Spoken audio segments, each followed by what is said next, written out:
Assalamualaikum semuanya, bertemu lagi dengan Ibu Kris. Untuk kali ini, kita akan belajar tentang menelaah struktur dan kebahasaan teks deskripsi. Catat hal-hal yang pentingnya ya, jangan lupa berdoa. Untuk tujuan pembelajaran hari ini, kalian diharapkan mampu menelaah struktur teks deskripsi dan menelaah kaidah kebahasaan teks deskripsi. Mari kita simak tentang materi yang pertama, yaitu struktur teks deskripsi. Coba perhatikan dulu ya contoh teks berikut ini.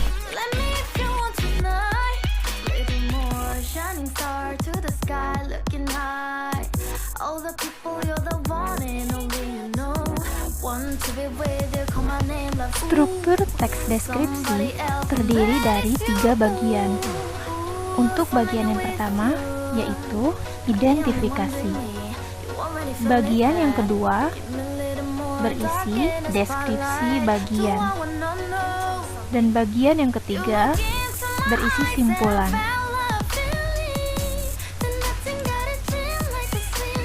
Apa isi dari bagian identifikasi? Bagian identifikasi disebut juga gambaran umum. Bagian ini berisi nama objek yang dideskripsikan, bisa lokasi, sejarah lahirnya, ataupun pernyataan umum tentang objek tersebut. Lalu apa isi dari deskripsi bagian? Bagian ini berisi perincian bagian objek, tetapi diperinci berdasarkan tanggapan subjektif penulisnya. Tanggapannya itu apa saja? Yang pertama, perincian dapat berisi apa yang dilihat, seperti bagian-bagiannya, komposisi warnanya, atau apapun yang dilihat menurut kesan penulis. Kemudian yang kedua, perincian juga dapat berisi apa yang didengar. Mendengar suara apa saja, atau suara seperti apa. Dan yang ketiga, perincian juga dapat berisi apa yang dirasakan penulis dengan mengamati objek.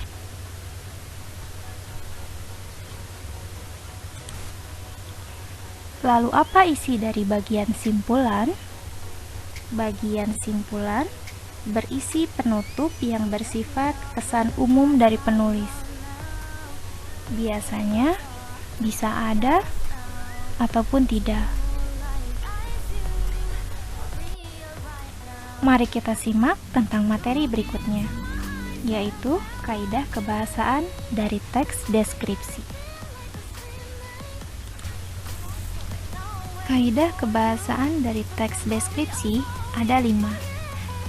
Yang pertama, penggunaan kalimat perincian untuk mengongkritkan.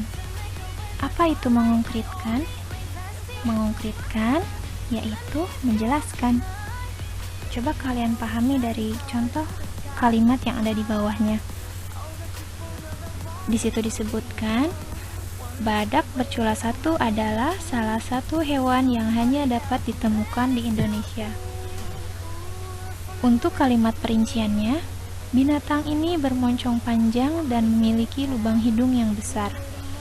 Kemudian badannya besar dan berotot. Itu adalah contoh dari kalimat perincian untuk menjelaskan. Kaidah kebahasaan yang kedua, penggunaan kalimat yang menggunakan cerapan panca indera.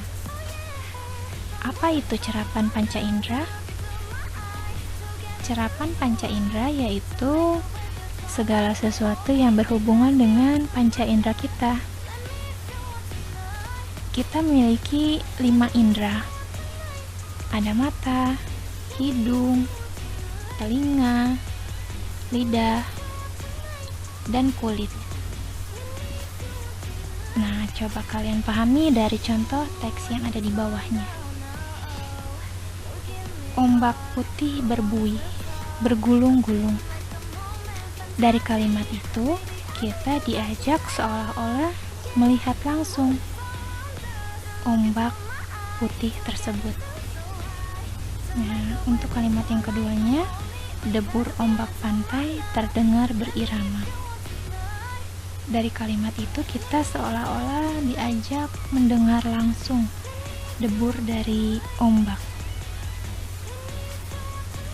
Nah, untuk yang ketiga, penggunaan kata bersinonim. Sinonim itu apa? Tepat sekali. Sinonim yaitu persamaan kata.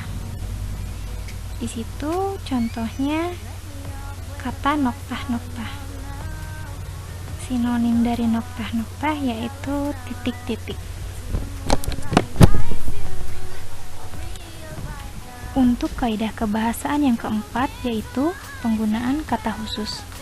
Apa itu kata khusus? Jika kalian belum paham apa itu kata khusus, kalian silahkan nanti cari tentang kata umum dan kata khusus. Mari Ibu jelaskan sedikit tentang kata umum dan kata khusus. Ibu beri contoh ya. Untuk kata umum sayuran, kata khususnya ada bayam, wortel, kangkung, kubis, dan masih banyak lagi. Untuk kata umum transportasi, kata khususnya ada motor, mobil, bis, pesawat, kereta api, dan lain-lain. Nah, dari contoh yang Ibu kasih barusan, kalian bisa simpulkan nggak kata umum dan kata khusus itu seperti apa? Silahkan kalian catat di buku ya.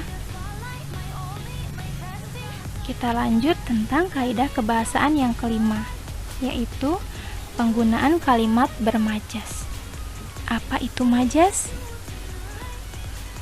Majas yaitu gaya bahasa. Jika kalian masih kurang paham apa itu majas, silahkan kalian cari contoh-contoh kalimat bermajas, bisa di Google, di buku, atau dimanapun.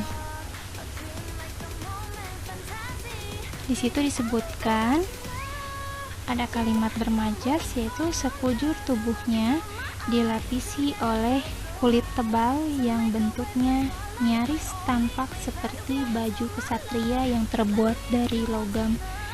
Nah, seperti baju kesatria yang terbuat dari logam itu adalah majas.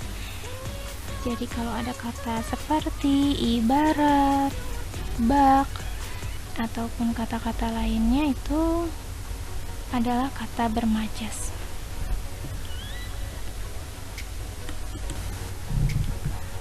Nah, sekarang kalian sudah sampai pada akhir pembelajaran. Selamat belajar ya. Jangan lupa kerjakan tugasnya.